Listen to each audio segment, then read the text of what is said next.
अफगानिस्तान के तालिबान शासकों ने अनिश्चित काल के लिए देश भर में महिलाओं के लिए विश्वविद्यालय शिक्षा पर प्रतिबंध लगा दिया। महिला शिक्षा और स्वतंत्रता के उनके अधिकार को कट्टरपंथी तत्वों द्वारा कुचलना लगातार जारी है। पिछले साल सत्ता पर कब्जा करने के बाद नरम शासन का वादा करने के बावजूद तालिबान ने अंतर्राष्ट्रीय आक्रोश को नजरअंदाज करते हुए महिलाओं के जीवन के सभी पहलुओं पर प्रतिबंध बढ़ा दिया। आज के वीडियो में हम इसी बात को डिस्कस करने जा रहे हैं। एग्जाम विजडम टीवी की तरफ से मेरा नाम है आकाश श्रीवास्तव। उच्च शिक्षा मंत्री निदा मोहम्मद नदीम द्वारा हस्ताक्षरित सभी सरकारी और निजी विश्वविद्यालयों को जारी पत्र में कहा जाता है कि अगली सूचना आने तक महिलाओं की शिक्षा को निलंबित करने के उल्लेखित आदेश को तुरंत लागू कर दिया जाए और इस आदेश की पुष्टि मंत्रालय के प्रवक्ता द्वारा भी ट्वीट करके कर दिया गया है। वाशिंगटन ने इस निर्णय की कड़े शब्दों में निंदा की है। विदेश मंत्री एंटनी ब्लिंकेट द्वारा जारी बयान में कहा जाता है कि तालिबान अंतर्राष्ट्रीय समुदाय का वैध सदस्य होने की उम्मीद तब तक नहीं कर सकता जब तक वे अफगानिस्तान के सभी के अधिकारों का सम्मान नहीं करते, और कोई भी देश तब तक कामयाब नहीं हो सकता जब तक उसकी आधी आबादी को रोक कर रखा जाए। संयुक्त राष्ट्र महासचिव अंतोनियो गुतेरेस द्वारा पूरी जो सिचुएशन है उसको काफी चिंतित करने वाला बताया गया है और ये भी कहा गया है कि महिलाओं को शिक्षा से वंचित करना न केवल महिलाओं और लड़कियों के समान अधिकारों का उल्लंघन करता है बल्कि देश के भविष्य पर विनाशकारी प्रभाव भी डालेगा। और उच्च शिक्षा पर ये जो बैन का तालिबान का निर्णय है ऐसे समय पर आ जाता है। अभी 3 महीने पहले ही यूनिवर्सिटीज में एंट्रेंस एग्जामिनेशन हुए जिसमें हजारों लड़कियां और महिला उसमें बैठी हैं। सभी का भविष्य अब अधर में लटक चुका है और अभी वहां पर अफगानिस्तान के यूनिवर्सिटीज में विंटर वेकेशन चल रहे हैं। मार्च में यूनिवर्सिटीज फिर से खुलेंगी और बात कही जा रही जिस तरीके से तालिबान द्वारा देश के अधिग्रहण के बाद जो यूनिवर्सिटीज है वहां पर जेंडर बेस पे क्लासरूम में मेल स्टूडेंट के अलग बैठने की, फीमेल स्टूडेंट पे अलग बैठने की व्यवस्था की गई थी और ये भी नियम लागू किया गया था कि जो फीमेल स्टूडेंट है उनको पढ़ाने के लिए सिर्फ फीमेल प्रोफेसर या बूढ़े पुरुषों द्वारा वो सिर्फ पढ़ाए जाने की उनको अनुमति मिली थी।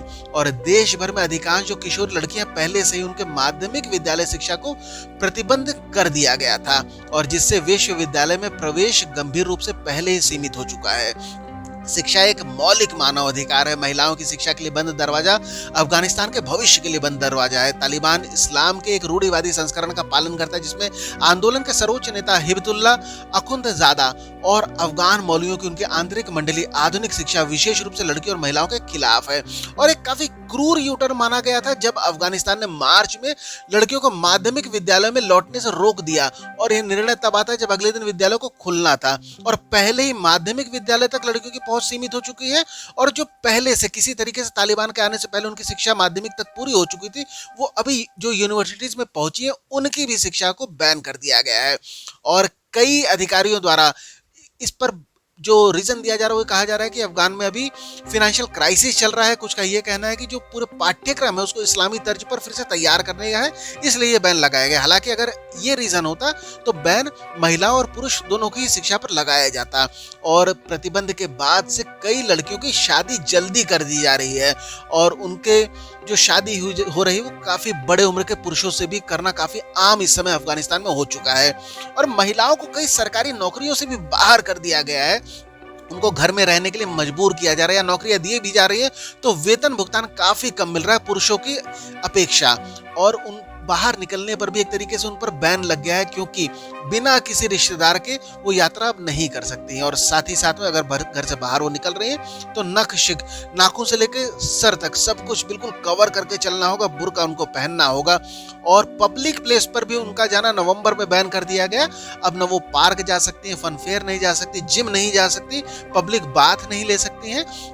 और इससे पहले भी तालिबान के 2 शासनकाल के बीच जब 20 वर्ष का समय तालिबान ने अफगानिस्तान में गुजारा था तब भी लड़कियों को स्कूल जाने की अनुमति दी गई थी और महिला सभी क्षेत्रों में रोजगार की तलाश करने में सक्षम थी। हालांकि देश सामाजिक रूप से रूढ़िवादी उस समय रहा था और अधिकारियों द्वारा जिस तरीके से भी काफी सोशल मीडिया में कई वीडियो सामने आए जिसमें महिला पुरुष दोनों की सार्वजनिक पिटाई, इवन सार्वजनिक फांसी भी दी गई है।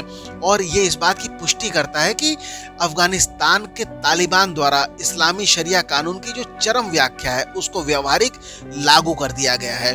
दोस्तों उम्मीद करते हैं महिलाओं का अधिकार अफगानिस्तान में त्वरित रूप से सुनिश्चित किया जाए, सकारात्मक बदलाव देखने को मिले। आज की वीडियो में इतना ही। अंत तक बने रहने के लिए धन्यवाद।